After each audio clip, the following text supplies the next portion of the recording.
ટ્રસ્ટની કામગીરી ખૂબ જ સારી છે. અહીંયા મનોદિવ્યાંગ લોકો જે હોય, જે માનસિક વિકલાંગ હોય છે, એમનું ખૂબ જ સારી રીતે ધ્યાન રાખવામાં આવે છે. બહેનો અને ભાઈઓનો અલગ અલગ વિભાગ છે. આશરે 650થી વધારે અહીંયા માનસિક વિકલાંગ લોકો કે જેમનો કોઈ આધાર નથી હોતો એમને આશ્રય આપવામાં આવ્યો છે. મિત્રો, અમદાવાદથી આનંદભાઈ પરીખ આજે આ ટ્રસ્ટની મુલાકાતે આવ્યા છે. અને આનંદભાઈ, જણાવો, તમને આ માનવ પરિવાર ટ્રસ્ટ કેવું લાગ્યું? ટ્રસ્ટની કામગીરી ખૂબ જ સારી છે. અહીંયા મનોદિવ્યાંગ લોકો જે હોય, જે માનસિક વિકલાંગ હોય છે, એમનું ખૂબ જ સારી રીતે ધ્યાન રાખવામાં આવે છે. બહેનો અને ભાઈઓનો અલગ અલગ વિભાગ છે. આશરે 650થી વધારે અહીંયા માનસિક વિકલાંગ લોકો કે જેમનો કોઈ આધાર નથી હોતો એમને આશ્રય આપવામાં આવ્યો છે. અને એમની સેવા ચાકરી કરી અને એમને દવાઓ કરી અને એમનું ખૂબ જ સરસ રીતે ધ્યાન રાખવામાં આવે છે. આ સંસ્થાની કામગીરી ખૂબ જ સારી છે અને અહીંયા આવીને ખૂબ જ આનંદ થયો.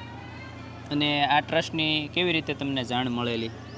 આ ટ્રસ્ટ બાબતે અમે ફેસબુક ઉપર એક વિડીયો જોયો હતો, એટલે તેના દ્વારા અમને માહિતી મળી હતી. અને પછી અમે પાલિતાણા અહીંયા આવ્યા હતા, જ્યારે પાલિતાણા ફરવા માટે, ત્યારે પછી પાછા વળતા ટ્રસ્ટની મુલાકાત લેવાનું નક્કી કર્યું અને આજે આ ટ્રસ્ટની મુલાકાતે આવ્યા છીએ. ઓકે આનંદભાઈ, અહીં તમે જે ખુલ્લી ઓપન જગ્યા જોઈ રહ્યા છો, તો આ જગ્યામાં માનવ પરિવાર ટ્રસ્ટનું એક ખૂબ મોટું રસોડું તૈયાર થવાનું છે. એવા લોકો માટે ત્યાં ભોજન બનશે કે જે ભાઈઓ અને બહેનો આ ટ્રસ્ટમાં આશરો લઈ રહ્યા છે. અત્યારે હાલ પૂરતું એ રસોઈ ઘર સ્થળાંતર કરવામાં આવેલું છે થોડોક સમય માટે.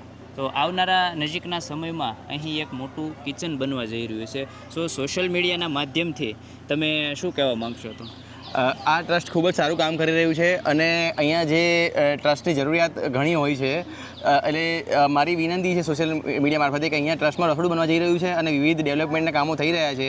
તો જે પણ કોઈ દાતા હોય, યથાશક્તિ દાન કરવા ઈચ્છતા હોય, તો તેમણે આ ટ્રસ્ટની મુલાકાત લઈ અહીંની કામગીરી જોઈ અને દાન કરવું જોઈએ. ખૂબ ખૂબ આભાર આનંદભાઈ, આપ રૂબરૂ આવ્યા, ખૂબ ગમ્યું અમને. આવજો, મળતા રહેશું. Thank you. તો મિત્રો, હતા આપણી સાથે આનંદભાઈ, અમદાવાદથી આનંદભાઈ પરીખ. Thank you.